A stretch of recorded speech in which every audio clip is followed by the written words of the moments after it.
নমস্কার, দেখছেন জি 24 ঘন্টার। আপনাদের সঙ্গে রয়েছে আমি সৈকত। শুরু করব 8:30টার সেরা খবর। শাশুড়ির আজব জামাই আদর, শাশুড়িকে মা পরিচয় দিয়ে ভারতের নাগরিক, বাংলাদেশে জামাই হলেন ভারতীয় নাগরিক।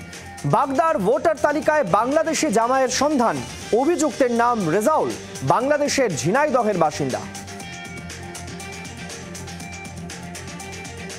আগ্নেয়াস্ত্র সহ গ্রেফতার এক, নদিয়ার বিজয়নগর ঝুলতলা এলাকা থেকে গ্রেফতার এক ব্যক্তি, ধৃতের নাম রাজু দফাদার। ব্যক্তির কাছ থেকে বাজেয়াপ্ত একটি 7mm পিস্তল এবং 2 রাউন্ড কার্তুজ। কি উদ্দেশ্যে আগ্নেয়াস্ত্র নিয়ে ঘুরছিল ওই যুবক, খতিয়ে দেখছে পুলিশ। নগদ 4 লক্ষ টাকা ছিনতাই করে উধাও 6 জন, দাসপুর থানার পুলিশের চালে বাজিমাত। গ্রেপ্তার মামা ভাগ্নে সহ আরো 4 সাগরেদ। উদ্ধার 3,75,000 টাকা। 1 লাখে অতিরিক্ত মিলবে 10,000 টাকা। ঘুঁটি সাজিয়েছিল মামা ভাগ্নে। মুর্শিদাবাদে জাল সরকারি নথি তৈরির অভিযোগ, জাল আধার, কাস্ট সার্টিফিকেট, প্যান তৈরির অভিযোগ। 2 জনকে গ্রেফতার করল লালগোলা থানার পুলিশ। ধৃতদের নাম আবু সুফিয়ান এবং শাহিন আক্তার। ভাঙড়, বীরভূম, মালদার পর ফের মুর্শিদাবাদ। রাজ্যে ফের তৃণমূল কর্মী খুনের অভিযোগ।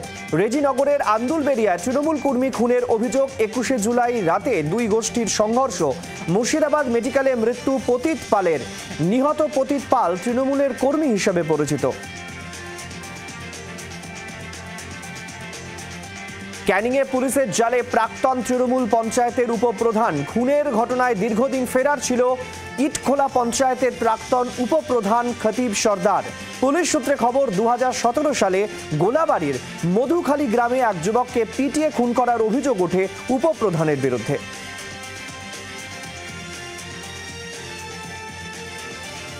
হুগলি নদীতে ঝাঁপ দিয়ে আত্মহত্যার চেষ্টা মহিলার। ডায়মন্ড হারবারের ঘটনা।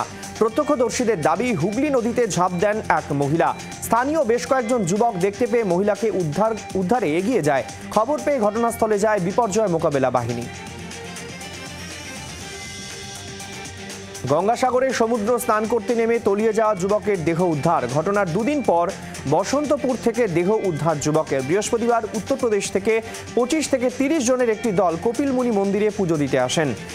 নিষেধাজ্ঞা না মেনে গঙ্গাসাগরে স্নান করতে নেমে তলিয়ে যায় এক যুবক, নাম সন্দীপ গৌড়, উত্তরপ্রদেশের বাসিন্দা।